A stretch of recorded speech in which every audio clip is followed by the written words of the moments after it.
ماوەی 9 ساڵە پرۆسەی دامەزاندن بە شێوەیەکی گشتی لە هەرێمی کوردستان بۆ دەرچووانی زانکۆ و پەیمانگاکان نەکراوەتەوە. ئەمە ژوای کردووە ڕێژەی دەرچووە دانەمەزراوەکان بەردەوام ڕوویان لە زیادبوونە. وەکو دەرچوانی دانەمەزراوە هاتوونێتە بەردەم بینای پارێزگای هەڵەبجە بۆ داواکردنی مافی خۆمان کە ئەویش دامەزراندنە، ینی داوامان کردویانی دابمەزرین. ئەمەش وەکو پێشتر چەند خۆپیشاندانێک ینی داوای ترمان کردو، بەڵام تەنها وعد و بەڵێنیان پێدا نەیان بردوێتە سەرەوە. ئەوان ناوبەناو گردبوونەوەی ناڕەزایەتی لە بەردەم ئیدارەکاندا ئەنجام دەدەن. پێیان دەڵێن تا ئێستاش دامەزاندنی شاراوە ناوبەناو لە ناو دامەزراوەکاندا هەیە. بۆ لەمە دوا پێوەرێک دامرێت کە دەرچووانی زانکۆ و پەیمانگاکانی خۆت گەنجانی ئەم شاری لەسەر دامەزرێ ناکرێت بە تەسیح حیزبی واستە کۆمەڵێکی کەسدانراوە کە ساڵی 2019 تەخەڕوجی کردووە، لە کاتێکی ساڵی 2012 بۆ 13 لە ماڵەوە دانیشتووە.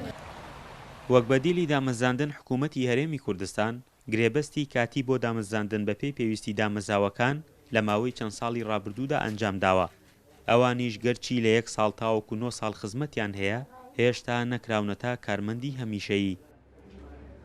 داوای ئەوە بکەین کە دامان مەزرێنن، بەسە یعنی 5 ساڵە لە ماڵەوە دانیشتوین، چاوەڕێی دامەزرانین تا ئێستا دامەزراندن نەکراوەتەوە، نە بەگرێ بەست نە هەلیکی کاری تایە شار تا بتوانین ئیشێ بکەین بۆ خۆمان، نە هیچ. هەر بۆ خۆمان لە ماڵەوە دانیشتوین، هەرڵێن ئەوە 16 ساڵ خوێنمان و هیچیشمان دیار نیست.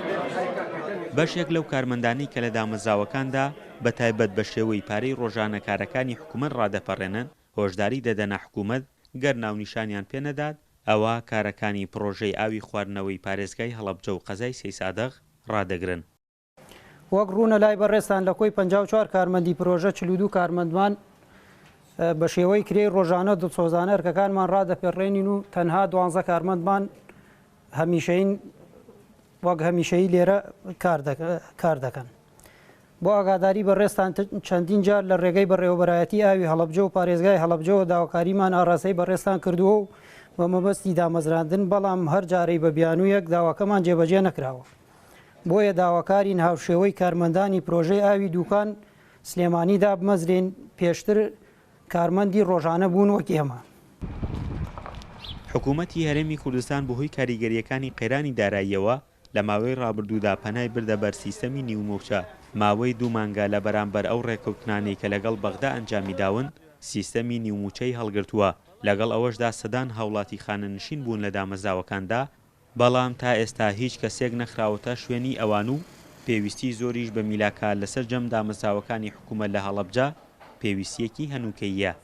فەرحان هەورامانی، دەنگی ئەمریکا، هەڵەبجە.